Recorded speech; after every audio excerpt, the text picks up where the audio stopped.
Put your red shirt on and a brown coat too. Everybody's joining the crew. We got just one ring, let we rule them all. Hope fruit, remember your towel. Get your ulu feathers and your needler guns. A sonic screwdriver or a sword +1. Use Valerian steel, it will get you to count. To the pit tank. To the pit tank. The Rocky Mountain pit tank.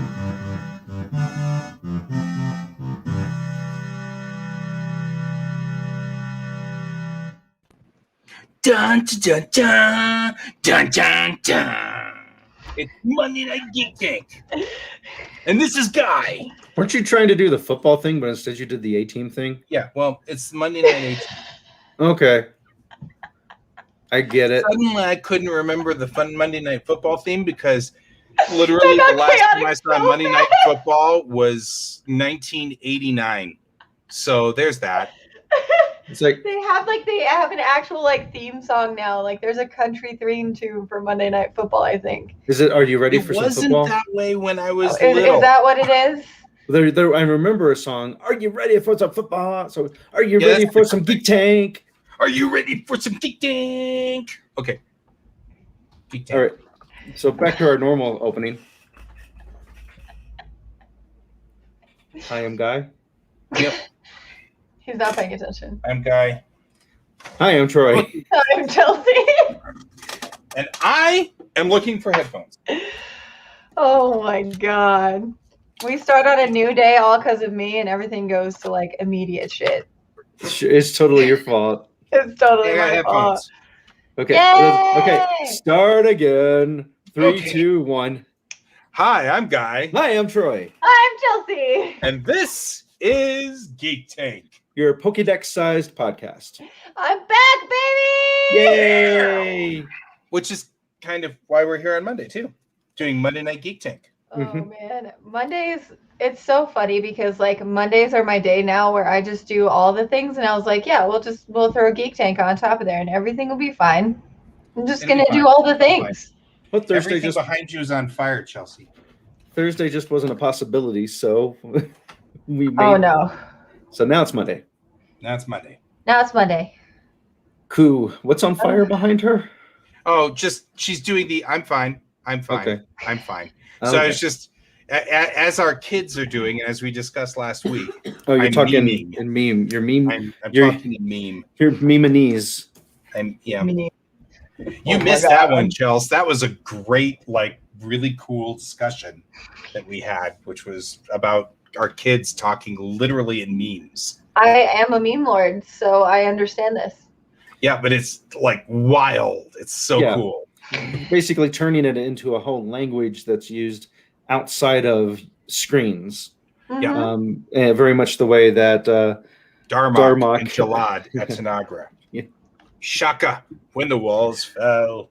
Tyler and I have spent so much time together, which has been honestly really nice during the pandemic, that we kind of speak our own language now. And it's very strange when we invite people from outside, and it makes it even more funny now. So, because we just speak to each other in old vines and things that we came up with on certain trips. The most recent thing probably is we went camping last July. And every morning I would open up my tent and look over at my friend Severance and see if she was awake. And I go, beep. And she would be awake if she said beep, right back. So normally when I come home, I will do that to find out where Tyler is in the house. That's like Troy and his clicking noise that he did for his kids. Yeah, I can make this really loud clicking sound with my tongue that just can be heard from one side of a store to another side of the store. And so I train my kids that if you hear one click, that means I'm looking for you and I don't see you, but I'm not panicking yet. Mm-hmm. If you hear 2 clicks, that means I'm getting serious about wanting to know where you are. And 3 clicks means stop whatever the hell you're doing and get to me as quickly as possible because I'm ready to call the police. So yeah, that's my little trick. And that sound is unmistakable for anything else. It's very clear what it is. And it's unmistakably you. I mean, I've gotten to the point now where if you click twice, I'm like, crap, where's Troy? Yeah. And it's like, so the things you come up with, right? Like, right. I do remember the time, like my brother and I grew up pre-cell phone time, right? And my mom would whistle or, some other noise, and we would distinguish it. And it was like, oh, we gotta go. yeah, If you we're hear screwed. that, you are in so much trouble. It's time to go. So yeah, by the time they've whistled, you're dead. That's it. Your life is over. Write it off right there. right. Like just combining Just more run. memes in my head now. Grumpy Cat and sad Keanu Reeves at the dinner table. I love sad Keanu Reeves. Oh, poor sad Keanu Reeves. So we had like a little grab bag of things we were going to talk about tonight, and Pokemon being one of them, which is why the Pokédex reference at the beginning. So I was surprised to find out that there's grown-ups. Well, I'm not surprised to find out there's grown-ups acting like idiots. That doesn't surprise me. But I am surprised to find out that they're acting about like idiots over Pokemon cards. Right, that's the weird one.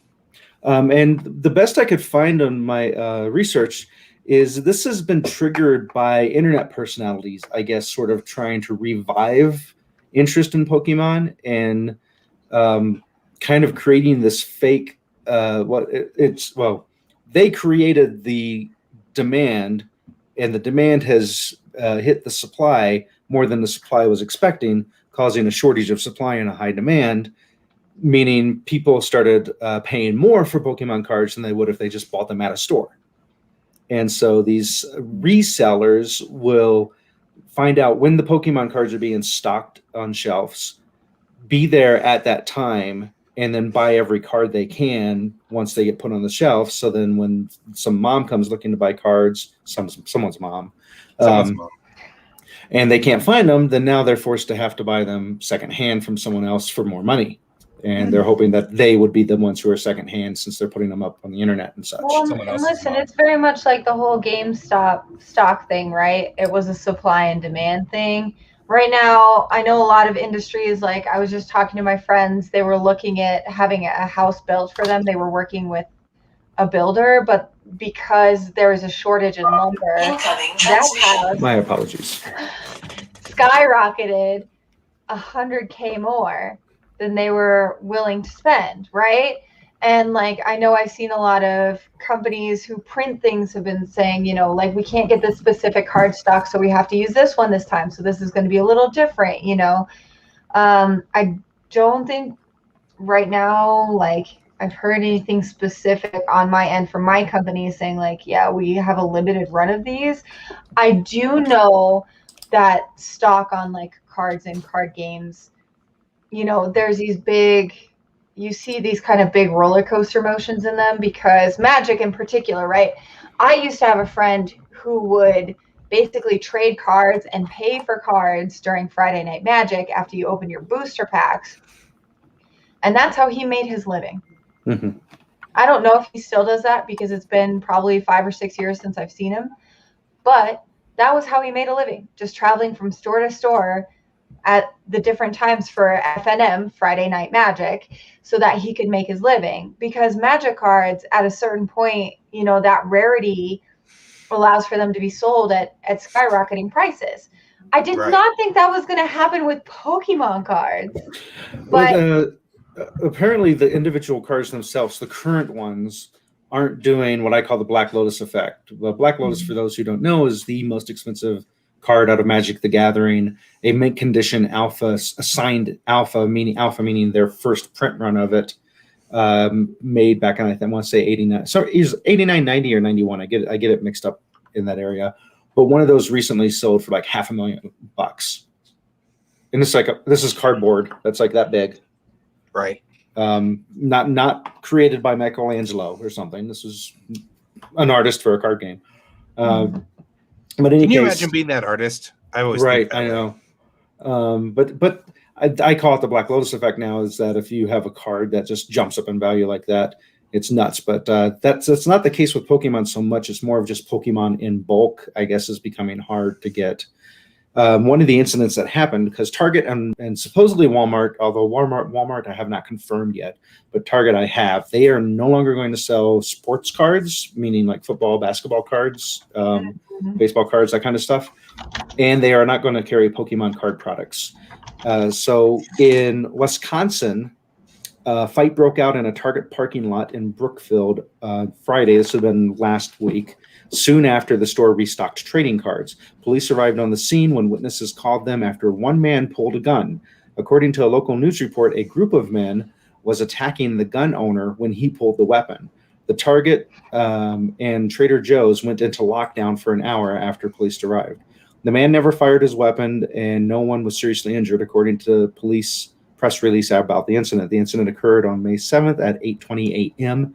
outside a Target store, which has a policy of only selling collectible merchandise at 8 a.m. on Fridays, that's a weird policy. Yeah. Any case, yeah, I guess. Which sounds like to me they were already having a problem. Yeah. And then my guess is the guy with the gun was probably first in line, or maybe he was behind the other guys and he wanted to cut in line or something.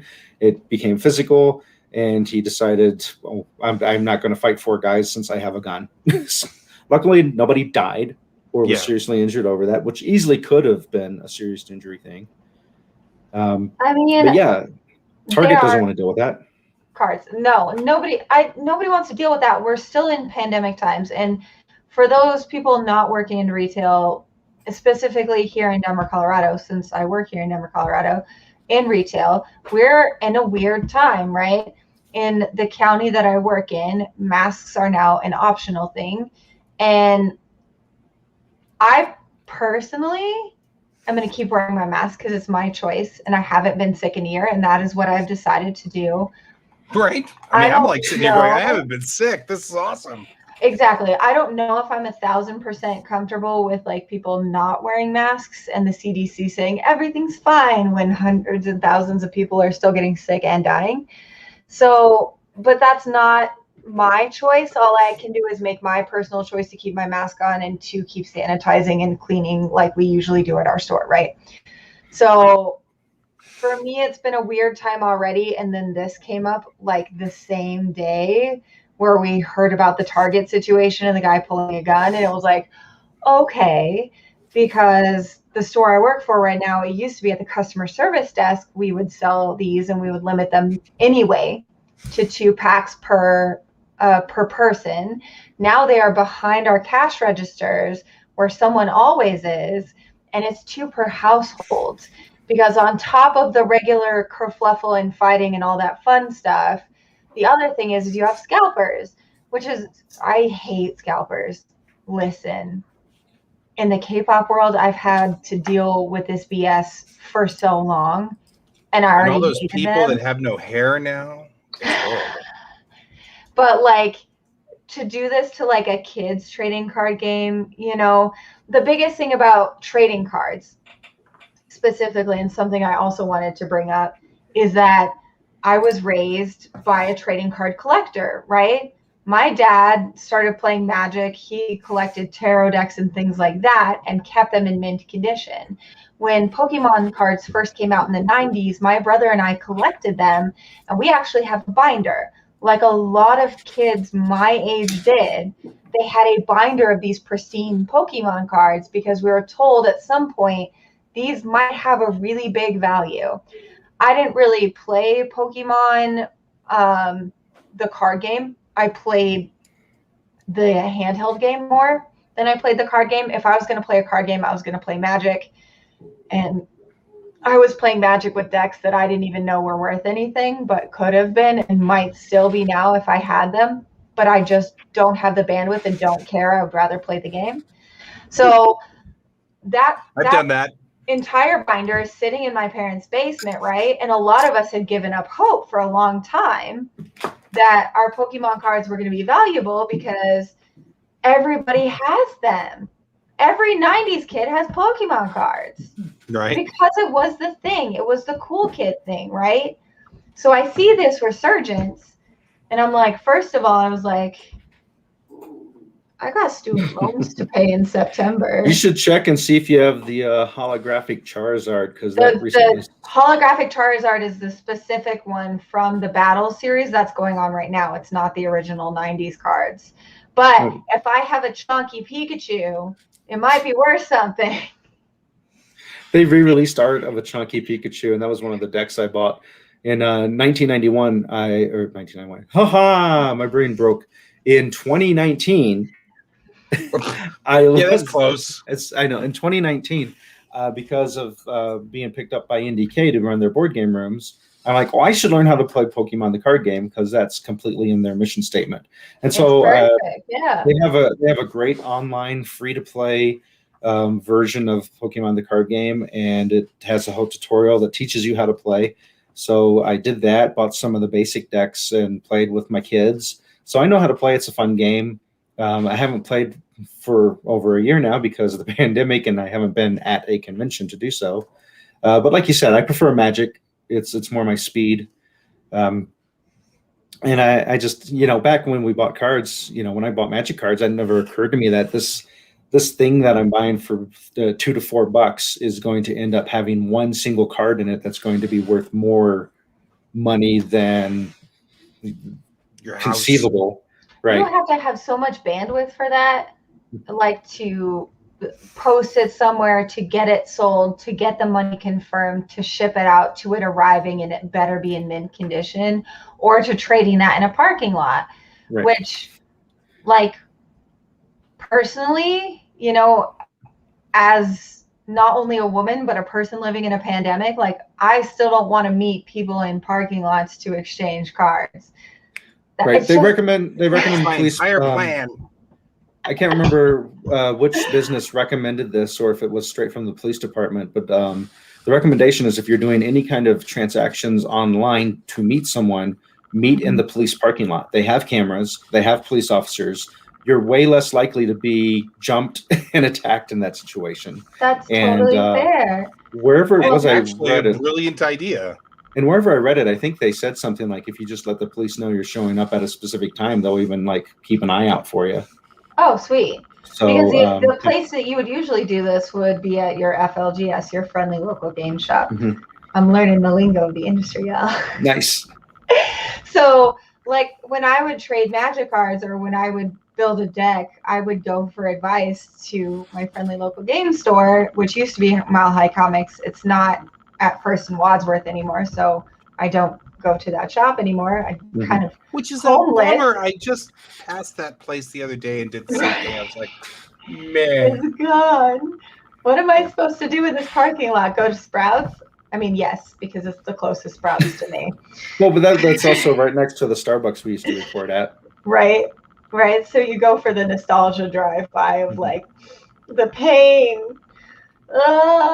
So it's weird, right? Because, I've been talking a lot in my industry because I'm with the Savage Worlds folks. We've got a lot of VTT or virtual tabletop online now, or meeting up on Discord and playing, things like that.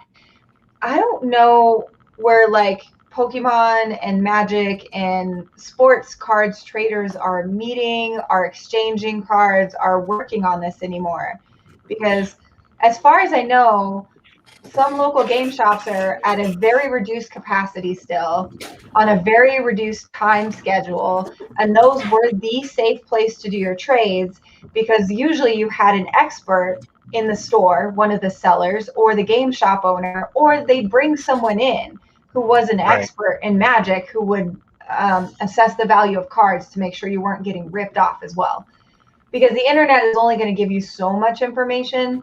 There are literally experts in forums out there who used to run these trades and used to make sure that they were safe for people. So where is this happening? I feel so out of the loop. I feel cut off. It's all internet stuff now. I'm still in that industry, right? I'm still part of that nerd life, but I feel like I'm so far separated that this came out of nowhere. And I was like, what is going on? And also, on top of that, I have a major complaint with baseball cards. Why the heck do baseball cards not come with bubblegum anymore? This is a sacred tradition. You are actively taking out a key part of baseball cards. If there is not bubblegum in there, What are you doing with your life? You know, the first collectible card game that decides to start putting gum with their card game, I'm gonna definitely get some of their cards. We're looking at you it was people Hubba out there. Bubble Bubble Gum. card game people. Hubba Bubble Right. Bubble. Hubba Bubble Bubble Gum. Say that 15 times fast. I You can't. freaking That's why they dare do it. you. They were the sponsors, I guess, of baseball cards for a really long time because my mom collects baseball cards. Your mom. Still. So. Oh, we finally got to your mom, her. Yeah, I almost said your dad, and that's not really our thing, but it almost triggered when you said your dad. So there's actually professional businesses that grade cards, and so they're accredited for grading cards, and they have a backlog because all of these people buying cards and sports cards and stuff are flooding them with just tons of cards to get graded. And it's not free. You have to spend money on every card. So you don't send in a card that you don't know anything about its value. You send one in that in bad condition is probably going to get you $100 in hopes that it gets graded and like triples or even quadruples the cost that you would get because it's graded better. You're paying a premium to send it to them for them to grade and then resell. Is that correct? Well, they don't necessarily resell. They actually send it back to you. Graded. And they like seal it too, so that way it's now going to stay in that condition. Oh, And it's like our friend Alex has a card that's like somewhere north of $300. But if he gets it graded, and if it's graded at a 9 point something or higher, whatever that grade is will help him resell it at a higher price. So if it's going for 300 now, not being in that condition, but would go for like 700 if he got it graded, and it cost him $50 to get it graded, it's worth the $50 investment to get it graded and sealed. Mm-hmm. But the internet's the place where most people do this kind of selling stuff, because when you're dealing in the demand, you get a much bigger chance of people that's going to buy it. Like someone in Kentucky might want to buy your $500 card, and they're willing to pay $500, where someone locally in Denver might not. So I'm hearing. I think that's your fan. We determined it's Chelsea's fan. I also, it's probably the fan in my computer because it's kind of close to my mic. I've just posted a link in the private chat. You can post it to like the regular comment section. I saw this video and I thought it was kind of a rip on the Pokemon situation that was happening on. Hello. But the guy who makes this video, I thought it was like pure satire, but if you see later on, he started making this video in 2018, and now it's like even more satirical because it's all about Fat Pikachu, and he buys a bunch of Fat Pikachu Pokemon cards and is just like taping them up to his wall. Now they're worth something. He bought them all on eBay since 2018, and now like all those Fat Pikachus are worth something. So I highly recommend that video, not just because the guy is exceedingly clever, but also because this video is now probably going to make him a lot of money.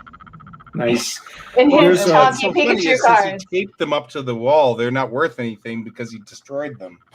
He's got them in card sleeves. Oh, He's a proper collector. Come on. Okay. He's not an amateur. I can't remember who it was. Somebody did that with Curd Apes from Magic the Gathering. Curd Apes were one green, one red creature that I think was like a 2/2, and then if you had both a forest and a mountain, it got +1/+1. Mm-hmm. And they were just like so common that they were everywhere. And so someone's like, "Yeah, I taped a bunch of them up as like wallpaper in my bathroom." So I don't know if they really did, but looking at the pictures of the Pikachu, I love that. Like as a nerd flex, though, that's such a good flex. I love it. Whenever you just get like another freaking Curd Ape for the wall. I bet friends started bringing them over. Like that becomes a good friend joke, and somebody who buys that house is going to have the loveliest Curd Ape wall they've ever seen in their life. Yeah. Oh my god. My other big thing is like this is a kid's game, right? This is for fun. Like the art is really pretty. It's it's very close to Magic, right? Just with cute little Pokechokes instead, and they don't do like creepy, devastating things like Magic things do. So as with all good things, scalpers have started ruining it because they line up at stores at like 4 a.m. before any child or parent can get up because they have the bandwidth. And they probably pushed more demand and increased the market, which is going to lead to it crashing. Scalpers kind of coast on that high. It's going to flood at some point in time because, of course, is it Konami that's making the Pokemon game? I thought it was Wizards. Pokemon. Anyway, whoever's making it suddenly going to flood the system. Company, so. And I feel like that's going to cause, I don't know, like a flood, and then it'll be even worse. Yeah. Well, usually when a market is flooded and oversaturated with product, it crashes, Yeah. And so it will end. It's just a question of when. So most collectors who are like actually serious about doing this, or people who just want to get their kids cards, they just have to wait it out. The problem is that if a bunch of, influencers with the best intent to reinvigorate the system that they love, get a bunch of younger fans excited, those fans are seeing like that exclusivity. And of course, kids reach for that dopamine level, right?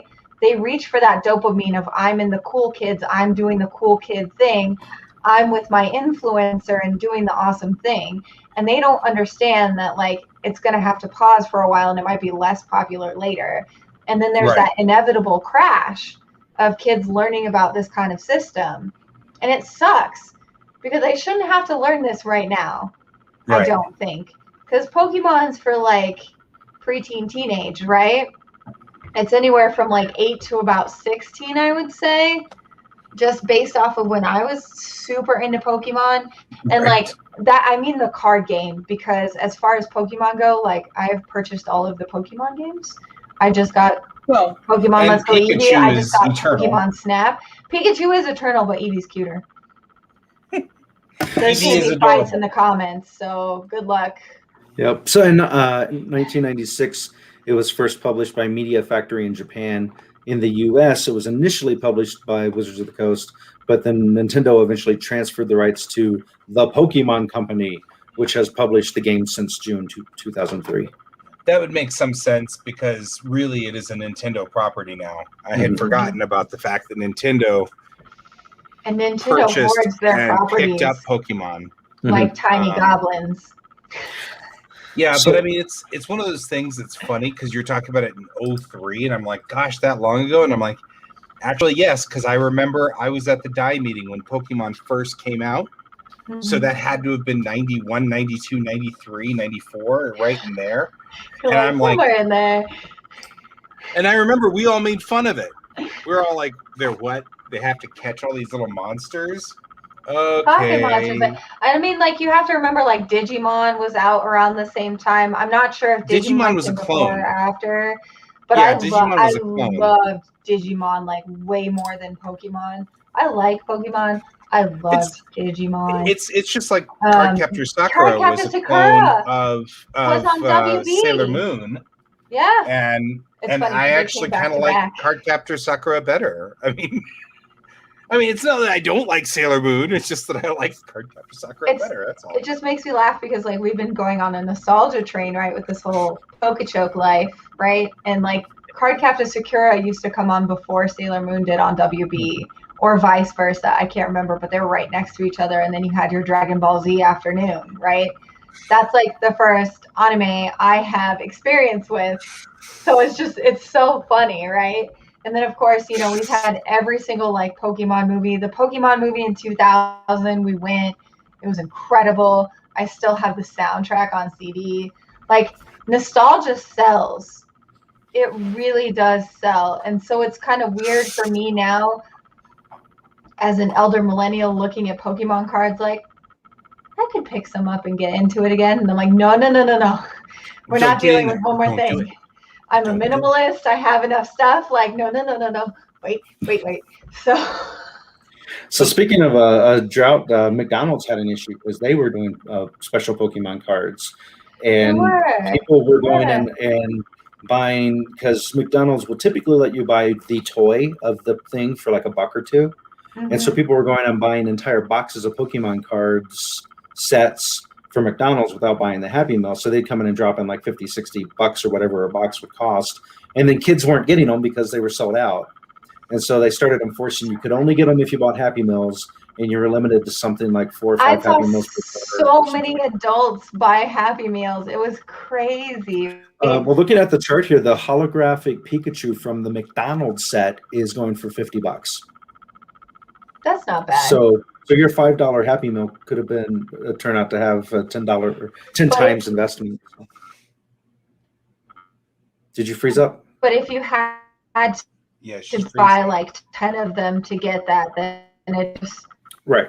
Did I freeze? You're freezing up a little bit. Yeah, you're freezing up. Oh no! Tell me when it's better. How's it working now? Well, you're frozen, but we can hear you at least.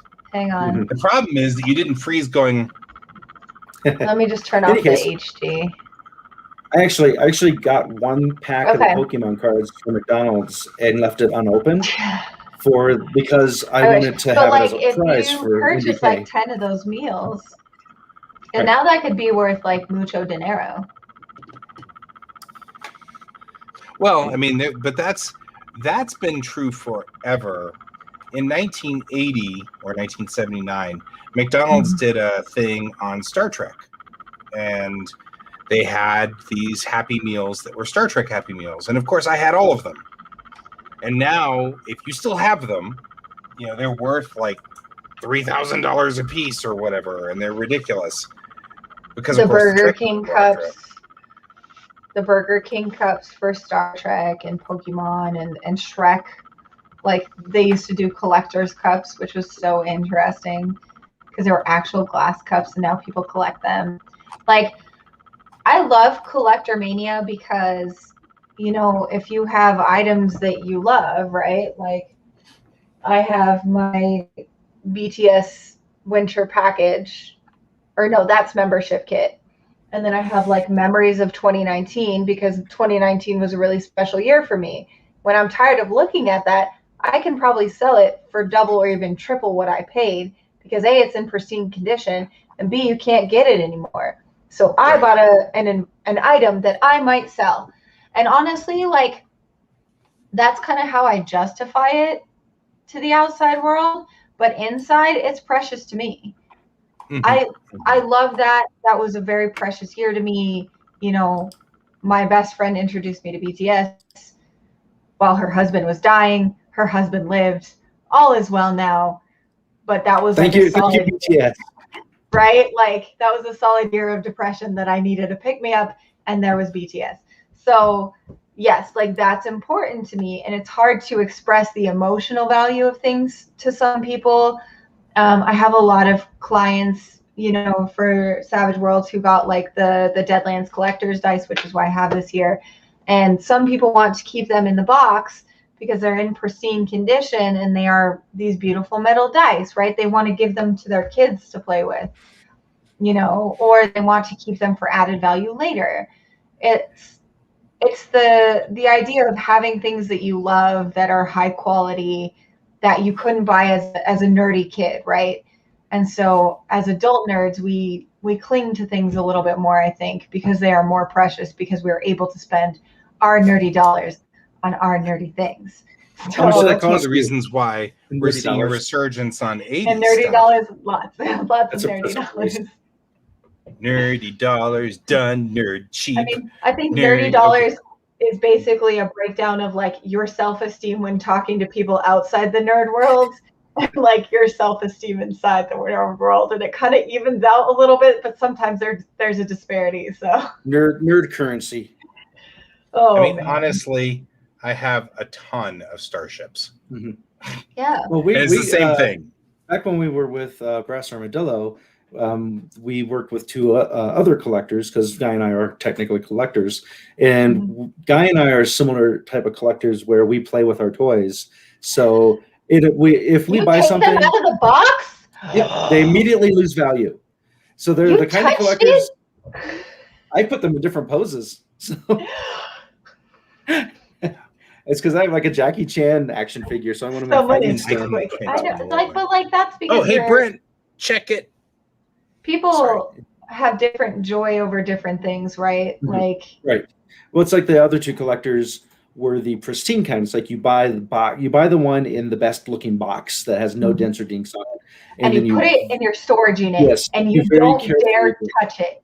In a plastic tub so it doesn't get wet or eaten by mice. And you check on it once every 6 months and dust it off Right. with very careful gloves, and you're careful not to leave fingerprints on those little plastic windows.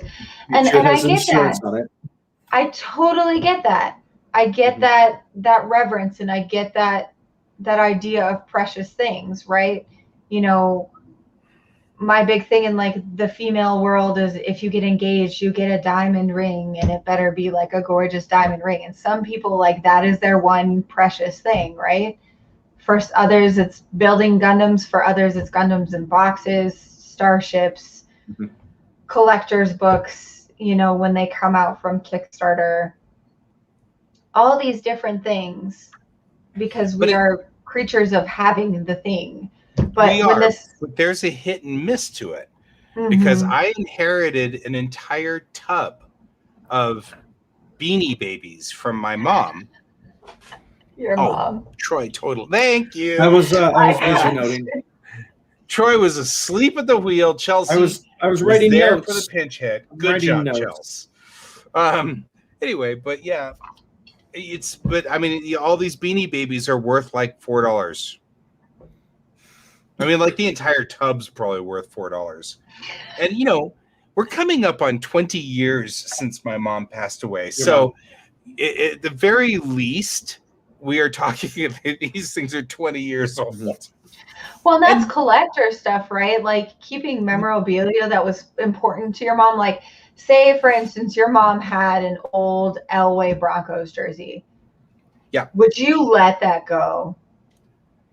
Oh, me? I don't know, maybe. I don't know, because she has a baseball signed by the original Colt 45 team, which was the team before the Astros. Oh, good Lord. Sorry about that. So, I mean, it's like, I've found stuff that I'm sure, but what's so weird is that baseball is so weird that I can't find any idea of how much it's worth. Right. So I have just locked it away because I'm not sure what to do with it. At some point in some nerd circle, I think my mom would rather that I just sold all this stuff, you know. There's no reason to keep all this sports memorabilia. She has hockey pucks from the inaugural year of the Avalanche.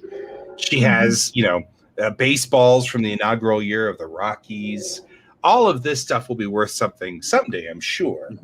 And that might be precious, like a precious gift that you can give to somebody. Like, my mom collected this, and I am now giving it to you, my friend, because she would have wanted this passed out. That's going to be a really meaningful gift as well, possibly someday.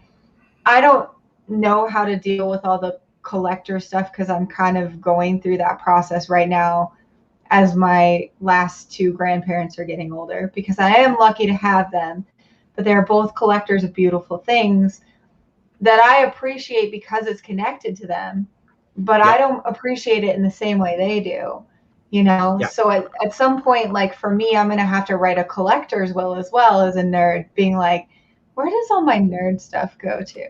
You know? Well, and how do people deal with that? That was actually something that I think Mariah was saying, my wife was saying. She was like, when you die, we'll just put all your spaceships in a box, and when people come through to your memorial, everybody takes a spaceship, you know, to remember you by. And I was like, I'm like, guys, that would be exactly what I want. I mean, that's exactly what I want. I'm tearing up at that idea right now. That's so sweet. Guys, like, no, they have to go in my torpedo-shaped coffin. Right. Well, that's important too. I have to have a Mark 6 torpedo. You got to launch him onto a Genesis planet. Yeah. Just saying. But I mean, you know, because it's one of those things. It's like, that makes total sense. And for me, it's like, they're not going to be worth much. You know what I mean? They're not. I mean, I take them all out of their box, just like Troy was saying. They're all out of their box. Some of them would have been worth a lot. Like, I've got all those Micro Machines Star Trek that they had in the late 90s. Mhm. And I have all of them but one set. And it's like the last one set is now like $700. And so there's no chance. I'm not. And this is one of those irritating things for me and Guy, because that one set, back when it came out, I was sort of a collector, and I bought it, and then I'm like, I think I mismanaged my money. I'm going to be possibly a little short on rent this month, so, and I still got the receipt. I'm just going to take it back and get my money back. Right. And then I never rebought it. It was like $35, I think, at the time. Right. And then at one point we're going through stuff, and Guy's like, yeah, there's this one set with this one ship that that's just the one I didn't get. I'm like, oh man, if only I would have known the future, I would have gone back and bought it on my next paycheck. Right. It's the only one I don't have from the Micro Machines set. Now you got to 3D print it. I was going to say, now I just print them all, because it's like all the ships that I've, it's just like all these random weird. It was because for you Enterprise it's not having that specific brand. It's having that specific ship itself, right? Yep. So it doesn't matter. Things like it had the Saratoga in there, which is really just the Reliant without the roll bar. And so it's like I could just make a Reliant and clip the roll bar off. But pair of pliers. Yeah. I mean, but it's like, it's the thing about having the Saratoga, which was the ship that Sisko's wife was killed on in the beginning of Deep Space Nine. That's what's critical about it. It's part of the story. Yeah. So sure. I mean, like, I just like having things, Well, some things can become investments. Like I just had to relook this up because it's been a few years since I've looked up the price. I have a lockbox with my most expensive Magic cards sitting in it in a bank, and it's because when I found out how much they were worth, I'm like, oh well, I'm not playing with these cards anymore in my deck. They're going in a little special case and in a lockbox. Yeah, but we've known you haven't been playing with a full deck all this time. Well, yeah, that's because now we know I've got it invested. Right? Do you label it? Play with a full deck. My parents do the same thing, but they labeled it the mortgage payment, just in case, like, for some reason they can't make a mortgage payment, they can just pull those out, sell them, and make the mortgage payment. But it's always that backup, it's crazy because as collectors, those cards flux, but those high-end, like, super rare cards where you're seeing them at like anywhere from 500 to a couple grand, they don't flux much once they get to that level. They really don't, because in the Magic world in particular, there are only so many of that card, and it's about the specific art. It's about what the card can do, and they make these really high-value decks, or people just really love them because they were rare, and like maybe a guest artist came in who's really, really famous and painted this piece for Magic. So, and you think about it, let's say we only printed 500 cards, like let's say the Black Lotus or the Moxes or whatever. I'm not saying that they did print at 500. I'm just making the math easy. Sure. Over 10 years, the first 10 years, like 400 of those are going to be destroyed or bent up or folded, scratched, or whatever, because they were played. Apart. Yeah. Only 100 were going to survive, and then someone spilled orange juice on it. Yeah, we don't know anybody who spilled orange juice on their cards. Yeah, well, it could happen. You don't remember the water damage in my basement that destroyed a bunch of cards for us. Yeah, an inch worth of water in my basement. Oh, that's brutal. But I mean, then as time goes on, that card's never being reprinted. Especially the Moxes and the Lotuses, they were game breakers, and they realized they were game breakers, so they phased them out because they were breaking the game. Like, so. And so they never reprinted them. They never came out in a second printing. And as time goes on, you're down to fewer and fewer and fewer, because I will buy it and go, wouldn't it be fun to just have a deck with a Mox in it? And I'll play the deck with a Mox in it. And it would be like, you just put a Mox on the freaking table, right? Freak out. It would freak everybody out, and that would be funny, and yada, yada, yada. Everybody at that con would run in like, right, it would be a big attention getter. It'd be funny. It'd be awesome. It'd also be like wearing a red shirt in Star Trek, because it would. Someone is going to be like, "I've got a baseball bat with your name on it." Well, and I could trade that for the card. Yeah, and then I'd have a baseball bat with my name on it. Right, exactly. That'd be so cool. Would be.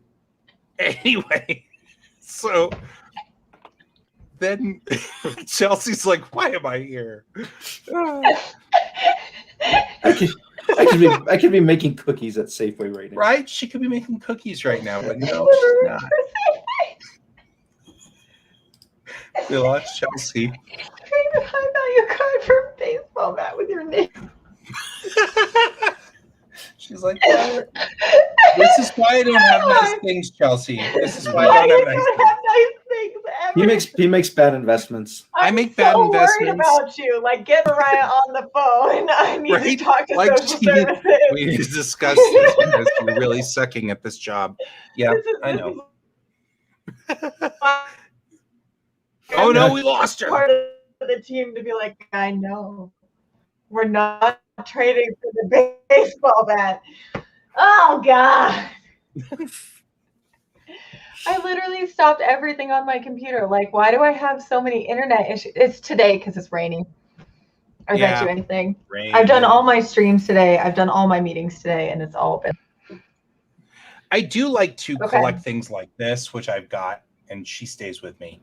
But she's just really cool, and I like her, so she stays there. But she's gathering dust. Was she from a mystery set, or was she from the female scientist set?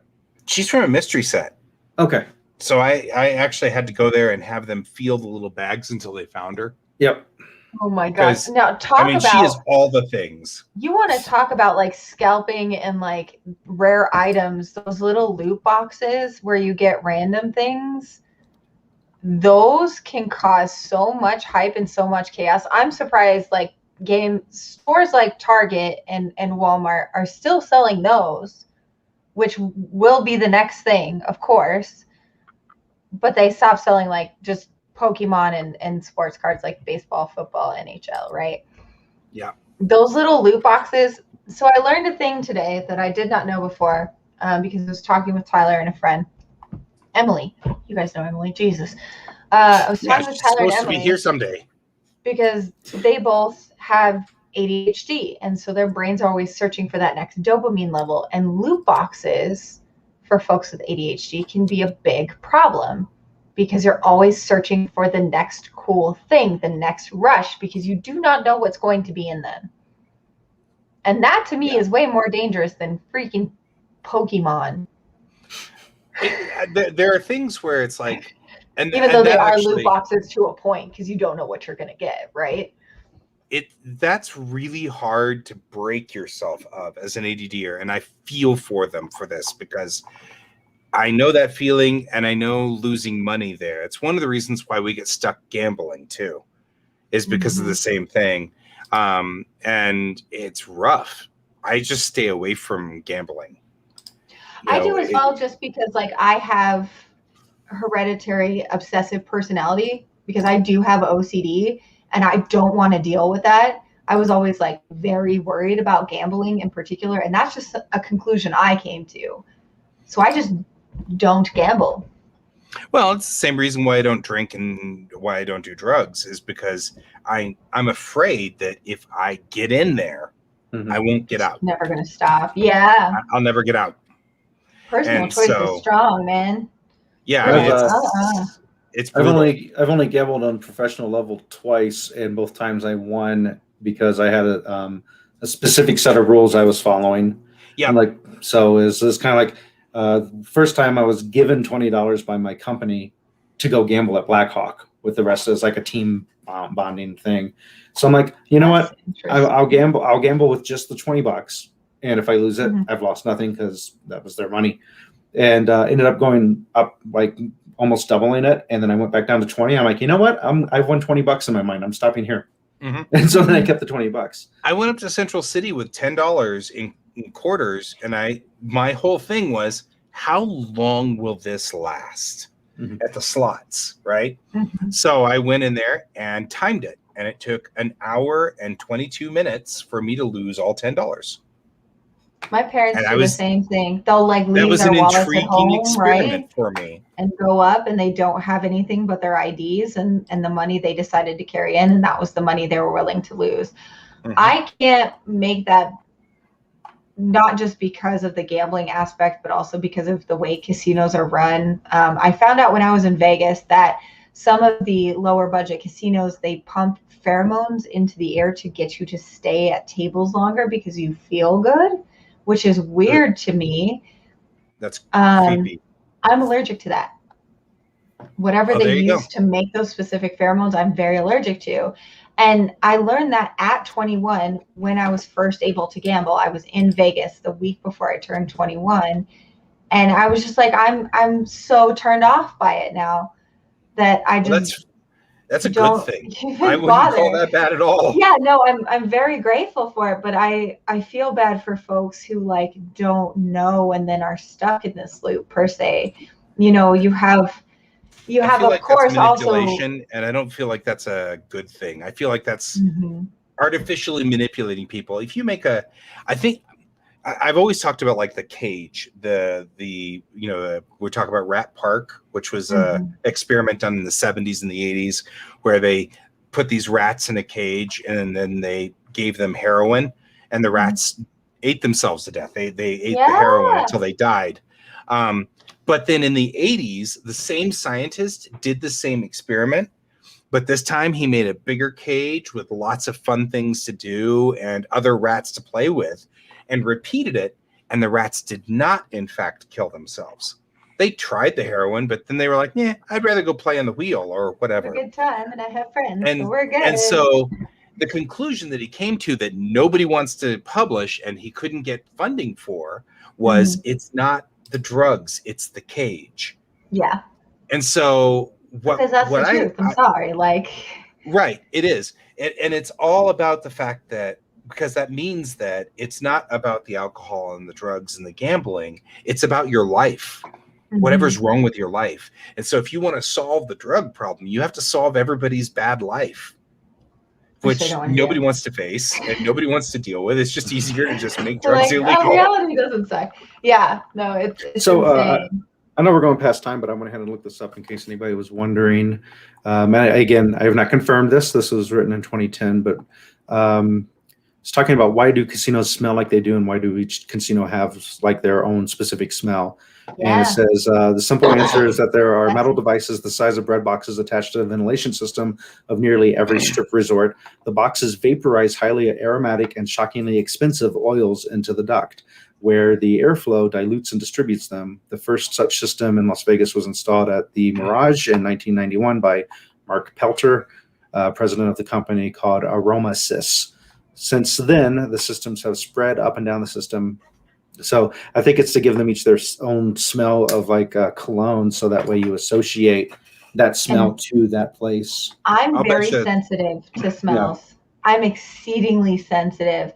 I was telling Tyler the other, and he thought this was so weird. So now that we're kind of going back out and seeing a few more people here and there and adding to our germ pool with the COVID thing, I always have a certain scent that's associated with people. And I've talked about this before. When I first meet people, I find their scent. And there are some people that I am more comfortable with because they smell better to me and they smell comforting. And he was like, I don't get that. But it is a thing for me. It is a sensory experience where I know if I am safe with someone or not safe with someone based on the way they smell. It's really strange. But I'm finally able to tell my friends what they smell like. And most of the people that like I'm comfortable around, I associate, like one of my friends smells like a beach bungalow I stayed in Galveston. Time for me. He smells like that bungalow. And so that's it. Like that's the whole kit and caboodle. But like going into a casino, I will heavily tied to memories. Well, smell has always been very strongly associated with memory. You can pull back memories from when you were an infant through smell, which you wouldn't do through sight or through sound. Smell is a very strong one. So I don't actually I'll remember smells too. Like if I'm thinking about a memory, sometimes I will get a faint whiff of that smell. If I like really focus, I don't know if it's an illusion or... To bring it all back to Pokemon and Magic the Gathering, there's that new card smell when you there's that new card smell. Crack open the pack. I'm hoping that I smell slightly like a lilac. That's what I'm hoping for. I'll let you guys know next time. White Castles. You smell like White Castles. I probably would smell like White Castles. No, that's a Star Trek joke. I'm making Star Trek jokes, and if anybody out there gets the lilac joke, you can post it over there. I do have a question for you guys as parents, because I know like holiday hype is a thing for some parents where like your kid's been really good. They want the one epic thing for Christmas, right? Like there's an entire Arnold Schwarzenegger movie about him traveling around the entire country looking for this toy, right? For his Jingle kid. all the way. Yeah. Mm-hmm. So, you Along know, with, as far as like Sinbad, I think it was. your kids, right? Like if they did want Pokemon cards right now, what would you tell them as parents and as geeks who have gone I mean, through it this would kind of be thing a before? straight up thing for us. I can't do it for you. I'm sorry, because that's just we've had that problem before. Because my kid is into like the Mario games, which are really hard to get sometimes because they are out everywhere. There you go. Because Yeah. they're popular, and it's the same thing. It's depends on what they want too. Like I just searched right now. I can get a 2020 Pokemon Sword and Shield theme deck for $13.50 from tcgplayer.com. So Walmart, you can order them online from Walmart for $13. So they're there. You just can't. It's just if you have to know where to look and know what you gotta prices. be savvy. yeah. Hey, I mean, Dustin, smelling slightly of lilac. Do you know who I'm talking about? He's got to Which keep trying character that. smells slightly of lilac? There we go. Because Dustin will know. So I mean, I just asked because, you know, I think about this sometime, like if I have a kid, how do you even begin to navigate that as a geek, right? Because never mind that, like Troy in particular, you're very savvy. You go out and you seek out those deals and you look for things that maybe other parents wouldn't necessarily look for, you know, because their kid grabs something off the shelf and they're like, okay, fine, bye, let's do it.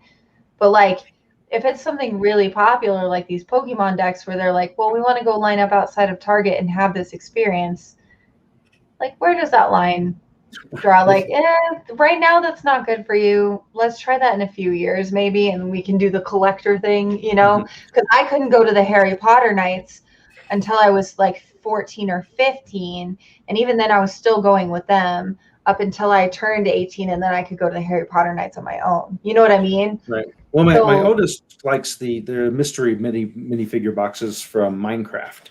The problem with those is because they're boxes, you can't do the little check thing and go, I can figure out which ones they are. So he runs the risk of buying multiples of the same one, and he actually doesn't want multiples of the same one. He wants just one of each out of each set.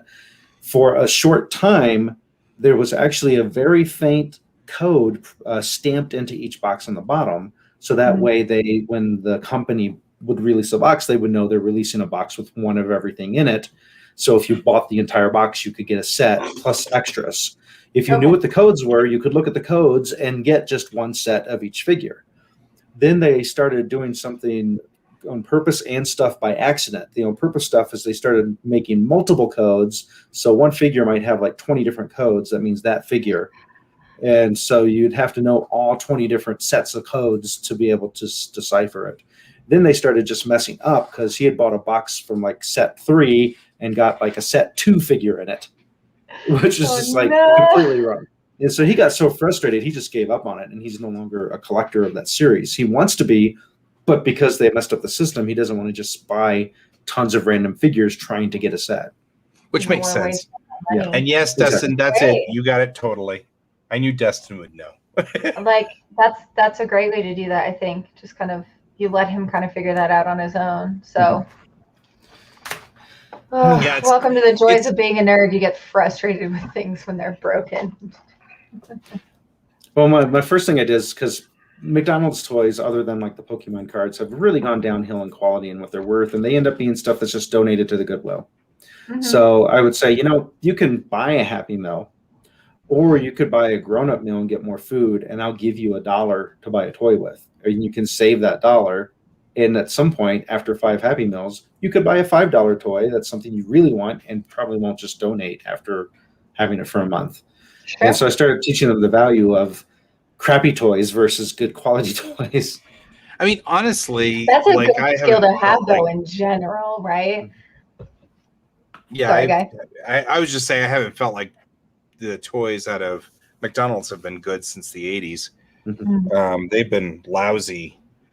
And I've got a box full of those also from my mom. Your mom. Your mom. So Moms save everything. Oh my God.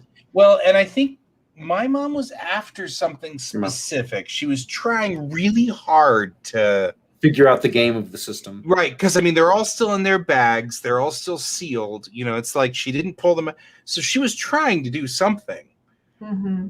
There was a plan here, so I don't feel bad trying to resell those. She wasn't collecting those for her. Right. They didn't mean anything to her. They're still in their bags. They're still contained. I mean, she's got a couple of the Barbies from the Olympics still in box. Somebody might love those. Right? Yeah. And so it's like there's still possibilities there. And then we inherited all of the China and like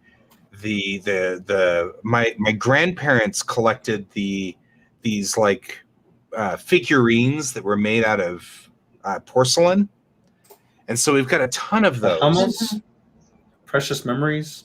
Yeah, stuff like that. I mean, like from a long time ago. Some of them. Oh, the still precious say, memories things were creepy. Ew. Yeah, but apparently really expensive. Sorry. Yeah, some of them actually still say Japanning on the underside. So like from the 50s Japan, from Reconstruction era Japan. And I'm looking at some of that stuff and going, that's got to be worth something, but I don't even know where to start. So I'm going to have to like grab Chris someday and just drag him over. You know what? Happy Meals are actually great because they're small. And if you just want a small meal, that's not a bad one, because the Happy Meals come in at like 600 calories total, and that includes the cookies. So I don't actually judge. It's great. It's a small-ish meal, and it works perfect. So do we know what we want to talk about next week so we can hype it, or do we not know offhand? No, we never know. We don't. Well, I have no Chelsea, idea. you brought up at one point when we were trying to plan, now that there's been more advancement in the issues with suing Disney over novels for authors, and we've been holding some major Disney problems right now, you guys. Yeah. Oh my Lord. So Guy and I have been holding off. That. Yeah, Guy and I have been holding off on that. We knew you wanted to cover that, so maybe that's what we'll cover next Monday. We'll cover Disney. We'll unleash Chelsea on Disney. The usual. This is not an uncommon thing for us to unleash Chelsea on things, I've noticed. We'll have a baseball bat with Disney's name on it, and you can trade it to them for their cards. I really do vote with my dollar.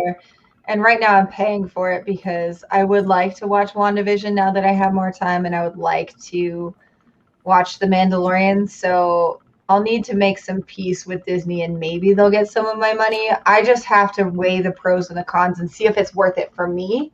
Or go hang out with someone who already has the thing and not pay a penny. penny. What you really should do is just hang out with one of us. Now that we're all fully vaccinated. Hugs for everyone. Right? I'm all excited about this. I can hug people again. Right. Oh my God. Release the restraining orders. Yeah, now I can get the restraining orders like before. All right. So we are 13 minutes past time, and we know what we're doing next Monday. Yeah, I'm going to go ahead and stream some Mass Effect in a little bit. I need to get some, I need to get my Korean done. I have a 46-day streak that I'm not breaking, even for streams. So I'm going to do that, and then I'm going to stream some Mass Effect Legendary Edition if you guys are interested on my Twitch channel, Take a Geek Break. So keep an eye out for that in like a half hour, probably, I would say. So if they want to find that, all they need to do is go to Twitch and type in Take a Geek Break. Twitch.tv/Take a Geek Break. Bam. I'll post it and on the Facebook and everything before I go live, just so everybody can find me first. But I'll probably play for a couple hours just because I would like to play Mass Effect and see my space boyfriend again. That is my treat for getting through all of my bakery work. And my new job work and Pinnacle work in 1 week. Can we officially call it a space bay? Space Bay? I like Space Bay. I'm okay with Space Bay. It works. It's better than a shuttle bay. Tyler knows that like he is secondary boyfriend this month, so he'll live. And depending on what you do with them, they could be a docking bay. Could be. So, pushing that PG-13 limit. Yeah, I was gonna say you keep pushing that line. Keep pushing that line. We do. So tomorrow on my show, show is just gonna be me cracking up. Sorry, guy, go ahead. I was gonna say tomorrow on my show, I'll be doing 3D modeling in Blender. I've got to make a whole bunch of little teeny cars, so you can join me for Bellatrix Rising and building cars, which is what I seem to be having to do. That sounds cool. Anyway, that's what we're going to be doing. So nothing on my show like that. because I don't have a show. So there. There you go. That's all the time we got for today. I've been Guy. I've been Troy. And I've been Chelsea. And this is Geektank.